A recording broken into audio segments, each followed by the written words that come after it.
आपको big boss से भी ऑफर है, कितने पैसे रख रहे थे? करोड़ों, लेकिन मैंने मना कर दिया। ऐसा है कि जो शेर होता है ना, वो कभी कुत्तों की दौड़ में सम्मिलित नहीं होता। वहां तो लड़ने झगड़ने वाले भौंकने वाले कुत्ते हैं। आप आइए बिग बॉस में, करोड़ों रुपए मिलेंगे। मैंने यूं भाई कोई कुछ बोले, आई respect pookie Babaji for this. कोई इनके बारे में कुछ बोलता रहे, बिग बॉस को 1 सेकंड में घटिया शो बता दिया पूकी बाबाजी ने। बहुत बढ़िया, चुटकियों में बिना देर लगाए ठुकरा दिया। बिल्कुल सही कह रहे हो पूकी बाबाजी, अब बिग बॉस 1 नंबर का घटिया शो है। 18 लोग यहाँ अतिथि बन के जा रहे हैं, आप उन्हें आशीर्वाद देने के लिए आ जाइए।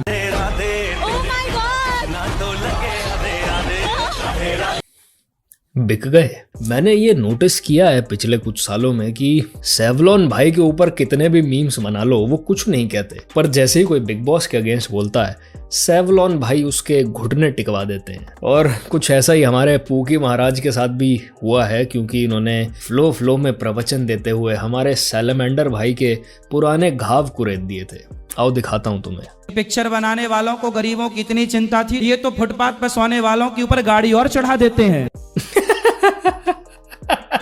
पूके महाराज आप इतना कुछ बोल दो और सैलमेंडर भाई आपको बिग बॉस के घर तक ना बुलाएं, ऐसा हो नहीं सकता। What is up bros, this is Jay back with another Big Boss rant video भाइयों, क्योंकि इस शो को जितनी गालियां दो उतनी कम है। और भाई ये बिग बॉस शो को क्या हो गया है? Why are the producers of Big Boss acting like technical गुरुजी? हर दिन के 2 वीडियो, क्या चल क्या रहा है भाई? और उसके बाद जब मैंने इनके कंटेस्टेंट्स की लिस्ट देखी इस साल की, तो मेरे दिमाग में इनके लिए एक सजेशन आया कि भाई तुम लोग इस शो का नाम चेंज करके बिग बॉस से भांग भोता रख दो, क्योंकि कुछ भी हो रहा है इस शो पे। किसी भी आए गिरे को ये कंटेस्टेंट बना रहे हैं। फॉर स्टार्टर्स रजत दलाल, जो कि 36 बिरादरी का रिजेक्टेड माल है, वो इस साल बिग बॉस पे एज कंटेस्टेंट है। मैं एक प्रोफेशनल पावर लिफ्टर था और फिर मैंने नीड फॉर स्पीड खेल ली और मेरा दिमाग चल गया। जब गले में मेडल्स पड़े ना तब किसी ने ध्यान भी नहीं दिया, पर जब हाथों में हथकड़ियां पड़ गई ना तो सबने नाम सर्च भी करा और चीजें शेयर भी करी। ये इस चीज को फ्लेक्स समझ रहा भाई, इसकी बुद्धि देख लो। मुझे इस शो पे स्वामी ओम और वड़ा पाव गर्ल को देख के लगा था कि इससे बुरे कंटेस्टेंट तो बिग बॉस में कभी आ ही नहीं सकते, मतलब इससे नीचे स्टैंडर्ड क्या ही जाएगा। पर फिर बिग बॉस की कास्टिंग टीम ने अपने पिछवाड़े का पूरा जोर लगा के क्रिएटिव आइडिया बाहर पुश किया, जिसके मुताबिक उन्होंने डिसाइड किया कि क्यों ना इस साल हम क्रिमिनल्स को कास्ट कर लें अपने शो में। की बात यह है कि जब आपने देश के लिए इतने मेडल जीते हैं जी सर, तब कोई नहीं जानता था, लेकिन जैसे आपकी कंट्रोवर्सी स्टार्ट हुई है आपका नाम होना शुरू हो गया। वैसे तो मैं चाहता हूं कि हर वीकेंड के वार पे सेवलॉन भाई इसकी बेइज्जती करें, पर मुझे कहीं ना कहीं ऐसा फील हो रहा है कि हमारे सेवलॉन भाई को इससे कहीं ना कहीं हमदर्दी है, क्योंकि उनको रजत को देख के अपने बचपन के दिन याद आ जाते हैं। आफ्टर ऑल दोनों ही लड़के हमारे लॉन्ग रेंज शूटिंग और फास्ट गाड़ियों के शौकीन हैं। अपने इंट्रोडक्शन के वक्त रजत दलाल ने अपने हरकतों को जस्टिफाई करने की भी कोशिश की, कहीं ना कहीं इसको स्क्रिप्ट लिख के भी दी थी कि तुम ऐसे ऐसे बोल देना जिससे तुम्हारा पूरा क्रिमिनल हिस्ट्री जो है हम उसको कंट्रोवर्सी बोल के कवर अप कर लेंगे। तो ये भी तुम सुन लो इसकी बात। चारों लोगों ने मेरी इतनी सारी कंट्रोवर्सीज देखी होंगी, पर उन सारी कंट्रोवर्सीज के क्रिमिनल केसेस, कंट्रोवर्सीज नहीं, फर्क है बहुत बड़ा। पीछे की सच्चाई जानने की किसी ने कोशिश करी। इसकी कंट्रोवर्सी के पीछे की सच्चाई, रजत अगर एक लड़की होता ना तो बहुत ही चिमकांडी किस्म की लड़की होता, जो कि स्कूल में हर किसी का चूतिया काट चुकी है और उसके इंस्टाग्राम बायो पे लिखा हुआ है you know my name not my story. और ऑडेसिटी देखो इसकी, कोरे झूठ बोल रहा है कैमरा पे बैठ के। भाई रजत, जब तुमने बाइक वाला उड़ाया या अपने साइड में बैठी लड़की को रेज करने की नाकामयाब कोशिश की, तब हम सारी स्टोरी तुम्हारी ही साइड से देख रहे थे। सारी दुनिया तुम्हारी गाड़ी के पीछे ही बैठी हुई थी उस टाइम पे, क्योंकि गलती से भी उस लड़के की साइड दिख जाती जिसको तुम उड़ा के निकले हो तो कोई बेनिफिट ऑफ डाउट ना रहता और भाई साहब तुम होते जेल में। एक्चुअली कहीं ना कहीं हम प्रिटी श्योर कि सालों साल से स्टेरॉइड यूज करके इस आदमी के दिमाग पे असर आ गया और इसकी बुद्धि ना थोड़ी सी छोटी हो गई है और इसीलिए इस तरह की बातें करता है। और इस चीज का मेरे पास प्रूफ भी है, मैं तुम्हें दिखाता हूँ। मैंने स्टीरॉइड बहुत पहले स्टार्ट कर दी, 1.5 साल से नहीं ले रहा, तैयारी स्टार्ट करूंगा तो वापस लूंगा। मैं कोई शर्म थोड़ी, भाई सब लेते हैं। भाई देखो सिंपल सी चीज है, वो जो बोलते हैं ना, देखो इसकी इस चीज के लिए मैं अप्रिशिएट करता हूँ इसको कि बीइंग ऑनेस्ट, कि हाँ भाई सब लेते हैं प्रेप के लिए, और जो तुम्हें बोल रहे हैं कि भाई वो नहीं लेते वो तुम्हें झूठ बोल रहे हैं। मैं इस चीज को इसकी बहुत अप्रिशिएट करता हूँ। बट आगे सुनो ये क्या कहने वाला है। मैंने स्टीरॉयड बहुत पहले स्टार्ट कर दिया, 1.5 साल से नहीं ले रहा, तैयारी स्टार्ट करूंगा तो वापस लूंगा। मैं कोई शर्म थोड़ी, भाई सब लेते हैं। भाई देखो सिंपल सी चीज़ है, वो जो बोलते हैं ना इन्हें लेके एग्रेशन आ जाता है, मुझसे दूर रहो, वो तो हाँ, अगर आपकी गांड में दम नहीं है ना लेने का तो इससे दूर रहो। भाई मुझे नहीं पता था कि अपनी चड्डी नीचे सरका के और गुरुजी ठोक दो बोलने को बहादुरी का काम कहते हैं। भाई साहब इस चीज के ऊपर स्टडीज हैं कि जब आपकी बॉडी में टेस्टोस्टेरोन के लेवल्स बढ़ते हैं और वो भी अननेचुरल तरीके से, तब उसके साथ साथ अग्रेशन बढ़ता है, स्ट्रेंथ बढ़ती है। ये बहुत सिंपल से साइड इफेक्ट्स हैं बॉडी में टेस्टोस्टेरोन ज्यादा होने के। इसी वजह से टीनेजर्स लड़ते भिड़ते ज्यादा रहते हैं सारा टाइम, क्योंकि उनके हॉर्मोन्स बहुत स्पीड से ऊपर आ रहे होते हैं, एकदम से डेवलप हो रहे होते हैं और उनको नहीं पता होता लड़कों को कि किस तरीके से इस चीज को हैंडल किया जाए। इसलिए उनकी सेक्सुअल एक्टिविटी और अग्रेशन ज्यादा हो जाता है उस टाइम पे, इसलिए वो हर किसी से लड़ते भिड़ते रहते हैं, इवन अपने पेरेंट्स से आर्ग्यू करना शुरू कर देते हैं छोटी छोटी बातों पे। मुझे लगता है कि भाई को बोलते वक्त कंफ्यूजन हो गई है, वो गांड में दम होने की बात नहीं कर रहे थे, वो बात कर रहे थे पिछवाड़े में गांठें पड़ने की, जो कि गलत तरीके से इंजेक्शन लगने से पड़ जाती हैं। 16 सदस्य घर में, 2 घर में रहने के बावजूद जेल में, और एक सबसे खास सदस्य गार्डन में।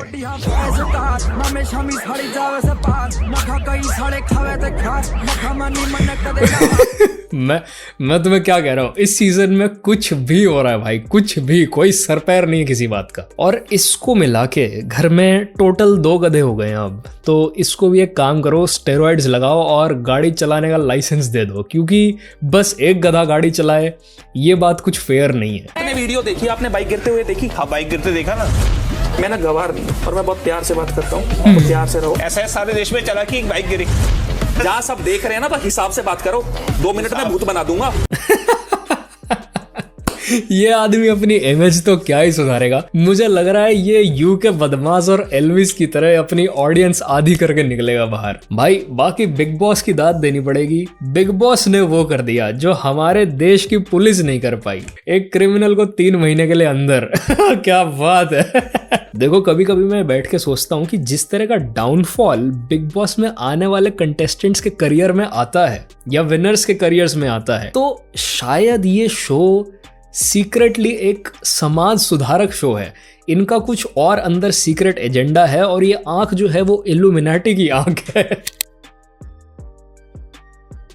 बट जब मैं इनके इस पर्टिकुलर पैटर्न को जो नोटिस करता हूँ कि कंट्रोवर्सी में पड़े हुए लोगों को कास्ट करना अपने शो में just for the sake of views, चाहे वो क्रिमिनल्स हों, चाहे वो कैसे भी लोग हों, कैसे भी बैकग्राउंड से आते हैं, ये चीज़ थोड़ी कंसर्निंग हो जाती है। और फिर मैंने रिसेंटली नोटिस किया कि इंस्टाग्राम पे और यूट्यूब पे अचानक से हर जगह रील्स आनी शुरू हो गई हैं रजत दलाल की, जिसमें उसकी घटिया हरकतों को गानों के साथ एडिट बना के और ग्लोरीफाई किया जा रहा है, उसको गैंगस्टर दिखाया जा रहा है, कूल दिखाया जा रहा है। तो मुझे कहीं ना कहीं इसमें लगा था कि पीआर वालों का इन्वॉल्वमेंट है, किसी पीआर एजेंसी वगैरह का। ये अचानक से जहां लोग इसको हर पोस्ट पे गाली दे रहे थे, वहां पे इतना ज्यादा सपोर्ट नहीं आ सकता। और ये डाउट मेरा जस्ट ये वीडियो रिकॉर्ड करने से पहले क्लियर हो गया जब मैंने क्रेजी डीप की वीडियो देखी। तो मैं तुम्हें भी दिखा देता हूँ एक बार। जब से वो बिग बॉस में गया, मैंने भाई ट्विटर पे मैं बहुत एक्टिव रहता हूँ, ऐसे टाइम पे मैंने देखा रजत दलाल ट्रेंड कर रहा है। मुझे पता है कि ऐसे के लिए कोई ऑर्गेनिक ऑडियंस ट्वीट नहीं करती। मैंने वहां पे जाके देखा ट्रेंड्स में जितने भी ज्यादा ट्विटर के एल्गोरिदम को एक्सप्लॉइट करना सबसे आसान है। बस fake fan pages, fake accounts बनाओ, रीट्वीट्स दो। ट्विटर इतना बेवकूफ है, वो उस चीज को ऊपर ट्रेंड पे ला देगा। ये चीज सालों साल से सेलिब्रिटीज कर रहे हैं, ये चीज सालों साल से टीवी एक्टर्स अपने लिए करवा रहे हैं, हॉलीवुड एक्टर्स अपने लिए करवा रहे हैं। और सारी के सारी इनकी जो फॉलोइंग है वो मोस्टली खोखली है। अगर किसी के तुम्हें 40 मिलियन फॉलोअर्स दिख रहे हैं ना, तो तुम सोचो कि उसके 10-15 मिलियन ही एक्चुअल फॉलोअर्स हैं, बाकी सारा नकली सामान है, बाकी सारा कुछ जो तुम्हें चमक धमक दिख रही है सब फेक है। पोस्ट थे वो सारे ऐसे अकाउंट थे जो बोट अकाउंट है। फैन पेजेस किसी पर्सन के 10,000 फैन पेजेस क्रिएट नहीं किए जा सकते, ये तुम्हें भी पता है। 500-600 बोट अकाउंट जिसका नाम रख दिया रजत दलाल FC, रजत दलाल फैन क्लब, रजत दलाल फलाना। यही सेम चीज तुम नोटिस करोगे जब भी DHH में, देसी हिप हॉप में, जब 2 रैपर्स की लड़ाई होनी शुरू होती है ना, तो ऑर्गेनिकली इतना ज्यादा ऑडियंस नहीं है DHH का अभी भी कि इतने ज्यादा फैन पेजेस, एडिट्स और रील्स तुम्हें हर जगह दिखने लग जाएंगे। और ये बात मैं मल्टीपल टाइम्स कह चुका हूँ कि जितने भी रैपर्स हैं, ये जितना भी तुम्हें पैसा दिखा रहे हैं या व्यूज दिखा रहे हैं, ये सब नकली है। इनफैक्ट कई बार पैसा देके ये तक बोला जाता है कि आप हमारे लिए नेगेटिव पब्लिसिटी करो, because any publicity is good publicity, जो कि बिग बॉस का भी लॉजिक है। एज लॉन्ग एज लोग हमारे बारे में बात कर रहे हैं और हम चर्चा में हैं। इनका उससे रेगुलर दिन के 10,000, 5,000, 700, 800 हर पेज से बोट अकाउंट से ट्वीट करे जा रहे हैं ताकि रजत दलाल का वॉल्यूम ट्विटर पे बढ़े, वो ट्रेंडिंग आ जाए, लोगों को लगे कि भाई यार सही है यार, तो इतना नाम है इसका, है तो अच्छा ही आदमी होगा, इसके लिए इतने लोग वोट कर रहे हैं तो सही है। लेकिन ये सारी एक पीआर कंपनी कर रही है। मैं एलिगेशन नहीं लगा रहा हूं, लेकिन यहाँ पे जो पीआर कंपनी रजत दलाल के साथ काम कर रही है वो शायद एलविस यादव के साथ भी काम कर रही है, क्योंकि कुछ अकाउंट ऐसे देखे जो थोड़े टाइम ऑफ कोर्स पहले एलविश यादव के हर पोस्ट के लिए रीट्वीट करते थे, हैशटैग एलविश यादव यूज करते थे, लेकिन अब वो कंटिन्यूसली एलविश को छोड़ के रजत दलाल रजत दलाल रजत दलाल कर रहे हो। मजे की बात ये है कि मैंने एक ट्वीट डाली रजत दलाल के खिलाफ और उसके नीचे मेरे को हेटरेट कमेंट मिले एलविश यादव फैन से। क्योंकि वो एलविश यादव के फैंस नहीं है, वो फेक बॉट अकाउंट्स हैं जो कि क्रिएट किए गए हैं पूरा का पूरा एक इंसान का इमेज क्लीन करने के लिए या उसको सोशल मीडिया पे सपोर्ट दिखाने के लिए। This is the same thing that happens during, जैसे मैं बता रहा हूँ, DHH rap battles and what not beefs and all. अब देखो, बिग बॉस सालों से ये चीज प्रूव कर चुका है अपनी हरकतों से और अजीब अजीब लोगों को कास्ट करके अपने शो में कि they don't care about what their moral responsibility should be, या लोगों के दिमाग पे या उनके लाइफ पे क्या इम्पैक्ट पड़ता है उनके शो की वजह से। They don't care about all of that as long as उनको व्यूज आ रहे हैं, वो किसी भी तरीके से आते रहे, चाहे वो नेगेटिव पब्लिसिटी से आते रहे। तो इसीलिए बिग बॉस को कुछ भी कहना कोई समझदारी की बात नहीं है एट दिस पॉइंट, वो बेशरम है। किसी भी PR एजेंसी को कुछ भी कहना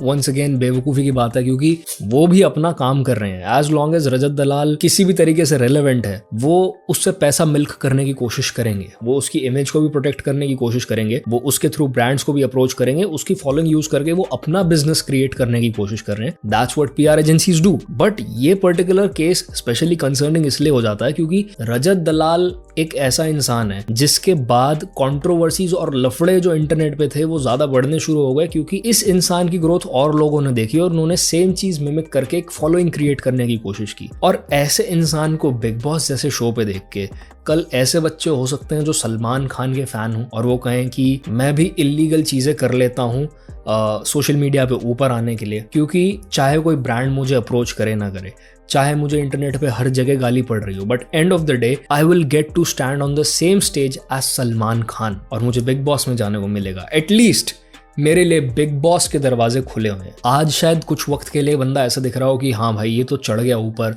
इसके पास फेम है, इसके पास सब है, 4 लोग इसके ऊपर वीडियोस बना रहे हैं, ये बिग बॉस पे खड़ा हुआ है सलमान भाई के साइड में। बट रियलिटी में तुम्हें बता रहा हूँ, उन लोग को कोई फर्क नहीं पड़ता इसकी एग्जिस्टेंस से। आज नहीं तो कल इसकी गलत हरकतों की वजह से इसका डाउनफॉल आएगा और वो तुम और मैं बैठ के नोटिस करेंगे। तो प्लीज इसकी कोई भी हरकत मिमिक करके और फेम लपेटने की कोशिश मत करना सोशल मीडिया पे। It never ends up well. So this is it for this video भाइयों। I hope you enjoyed it। ज़्यादा कंटेंट नहीं था मेरे पास इस वीडियो में, मैंने बस ये रजत दलाल और बिग बॉस वाली पूरी चीज़ के ऊपर बात करनी थी, तो I just made a video। अगर मुझे मीम्स मिले तो I'll definitely react to those and I will see you brothers in the next one। Peace।